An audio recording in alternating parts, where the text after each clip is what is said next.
लोकतंत्र की इमारत तब मजबूत होती है जब राजनीतिक दल सिर्फ वोट के बारे में ना सोचे, जरा जनता और वोटरों के बारे में भी सोचना शुरू कर दे। और ये बात आज इस देश की सबसे बड़ी अदालत को कहनी पड़ी।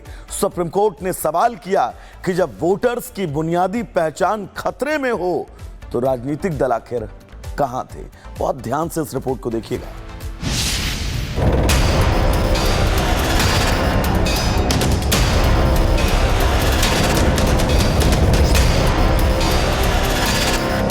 बिहार में वोटर लिस्ट रिवीजन शुरू हुआ तो विपक्ष को अपनी तुष्टीकरण वाली नाव डूबती नजर आने लगी। बौखलाई विपक्षी पार्टियों ने संसद से लेकर सड़क तक एसआईआर पर गदर मचा दिया।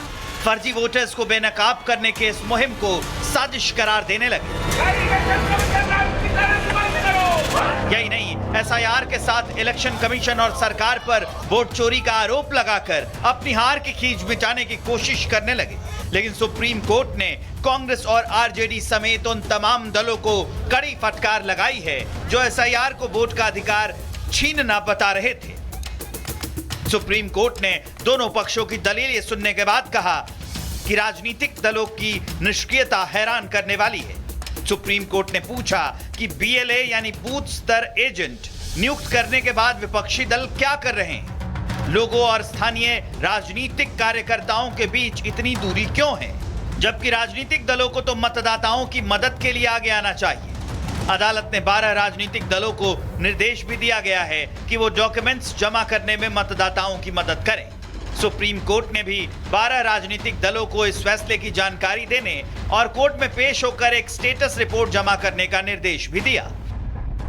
एक विकासवाद को बढ़ावा देता है, दूसरा परिवारवाद को बढ़ावा दे रहा है। एक राष्ट्रवाद को मजबूती दे रहा है, दूसरा राष्ट्रवाद को कमजोर करने में, संवैधानिक संस्था का अपमान करने में और संविधान को बदनाम करने में लगा है।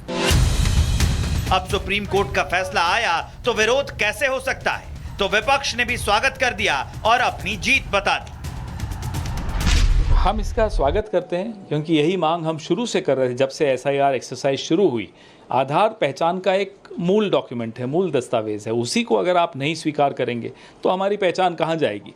हैरानी की बात है कि इसमें सर्वोच्च न्यायालय के हस्तक्षेप की आवश्यकता पड़ी। यहीं से मालूम पड़ता है कि चुनाव आयोग की नीयत में खोट है। सुप्रीम कोर्ट ने एसआईआर का विरोध कर रही पार्टियों को लताड़ लगाई तो वहीं चुनाव आयोग ने भी फर्जी वोटर्स की पहचान करने वाली मुहिम को बदनाम कर रहे राजनीतिक दलों की कलई खोल कर रख दी। चुनाव आयोग ने सुप्रीम कोर्ट से कहा कि एसआईआर के खिलाफ सिर्फ शोर शराबा और माहौल बनाया जा रहा है। विपक्ष ने इलेक्शन कमीशन के सामने अब तक एक भी आपत्ति दर्ज नहीं कराई है, वो भी तब जब राजनीतिक दलों के 1,61,000 बूथ लेवल एजेंट हैं। ऐसे में सवाल ये है कि 65 लाख लोगों की सूची जारी करने के निर्देश पर उछलने वाले राजनीतिक दल अब मौन क्यों हैं? कांग्रेस और आरजेडी जैसे तमाम नेता बीएलए वाली टिप्पणी पर क्या जवाब देंगे? विपक्षी दलों ने शोर मचाने के अलावा आपत्तियां दर्ज क्यों नहीं कराई? विपक्षी दलों के बीएलए यानी बूथ लेवल एजेंट क्या एक भी कथित फर्जीवाड़ा नहीं पकड़ पा रहे? क्या विपक्ष हिट एंड रन वाले एजेंट पर चल रहा है? और उससे भी बड़ा सवाल ये कि सुप्रीम कोर्ट में पोल खुलने के बाद विपक्ष क्या मुंह दिखाएगा? फिलहाल सुप्रीम कोर्ट में बिहार मतदाता सूची विवाद पर यह सुनवाई बेहद अहम मानी जा रही है। एक ओर चुनाव आयोग दावा कर रहा है कि पूरी प्रक्रिया पारदर्शी और निष्पक्ष है, वहीं विपक्षी दल और याचिकाकर्ता मान रहे हैं कि लाखों मतदाता वंचित हो सकते हैं। अब नजर 8 सितंबर को होने वाली अगली सुनवाई पर है, जहां अदालत ये देखेगी कि दिए गए आदेशों का पालन कितना हुआ। लोकतंत्र की इमारत तब मजबूत होती है जब राजनीतिक दल सिर्फ वोट के बारे में ना सोचे, जरा जनता और वोटरों के बारे में भी सोचना शुरू कर दे। और ये बात आज इस देश की सबसे बड़ी अदालत को कहनी पड़ी। सुप्रीम कोर्ट ने सवाल किया कि जब वोटर्स की बुनियादी पहचान खतरे में हो तो राजनीतिक दल आखिर कहां थे। बहुत ध्यान से इस रिपोर्ट को देखिएगा।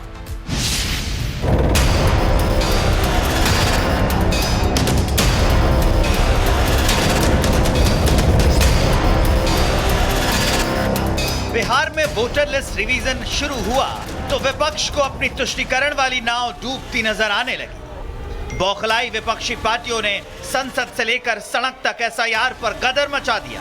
फर्जी वोटर्स को बेनकाब करने के इस मुहिम को साजिश करार देने लगे।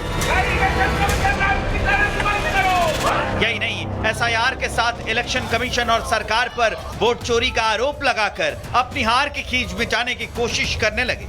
लेकिन सुप्रीम कोर्ट ने कांग्रेस और आरजेडी समेत उन तमाम दलों को कड़ी फटकार लगाई है जो एसआईआर को वोट का अधिकार छीनना बता रहे थे। सुप्रीम कोर्ट ने दोनों पक्षों की दलील ये सुनने के बाद कहा कि राजनीतिक दलों की निष्क्रियता हैरान करने वाली है।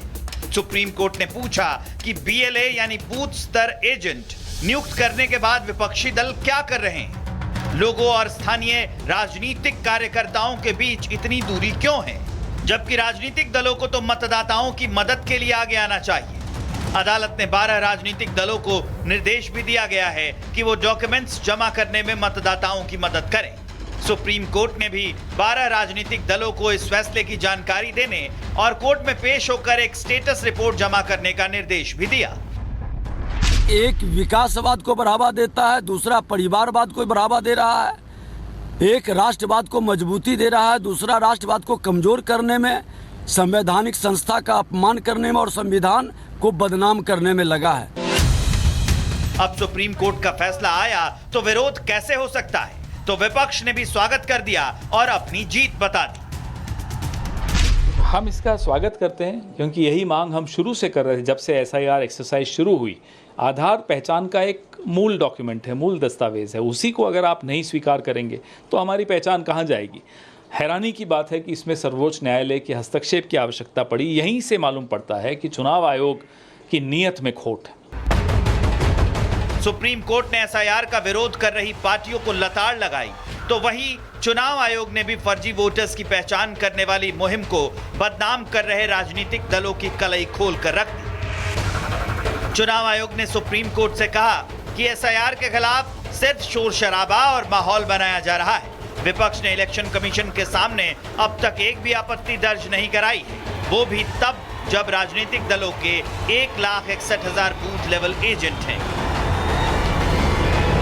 ऐसे में सवाल यह है कि 65 लाख लोगों की सूची जारी करने के निर्देश पर उछलने वाले राजनीतिक दल अब मौन क्यों हैं? कांग्रेस और आरजेडी जैसे तमाम नेता बीएलए वाली टिप्पणी पर क्या जवाब देंगे? विपक्षी दलों ने शोर मचाने के अलावा आपत्तियां दर्ज क्यों नहीं कराई? विपक्षी दलों के बीएलए यानी बूथ लेवल एजेंट क्या एक भी कथित फर्जीवाड़ा नहीं पकड़ पा रहे? क्या विपक्ष हिट एंड रन वाले एजेंट पर चल रहा है? और उससे भी बड़ा सवाल ये कि सुप्रीम कोर्ट में पोल खुलने के बाद विपक्ष क्या मुंह दिखाएगा? फिलहाल सुप्रीम कोर्ट में बिहार मतदाता सूची विवाद पर यह सुनवाई बेहद अहम मानी जा रही है। एक और चुनाव आयोग दावा कर रहा है कि पूरी प्रक्रिया पारदर्शी और निष्पक्ष है, वहीं विपक्षी दल और याचिकाकर्ता मान रहे हैं कि लाखों मतदाता वंचित हो सकते हैं। अब नजर 8 सितंबर को होने वाली अगली सुनवाई पर है, जहां अदालत ये देखेगी कि दिए गए आदेशों का पालन कितना हुआ।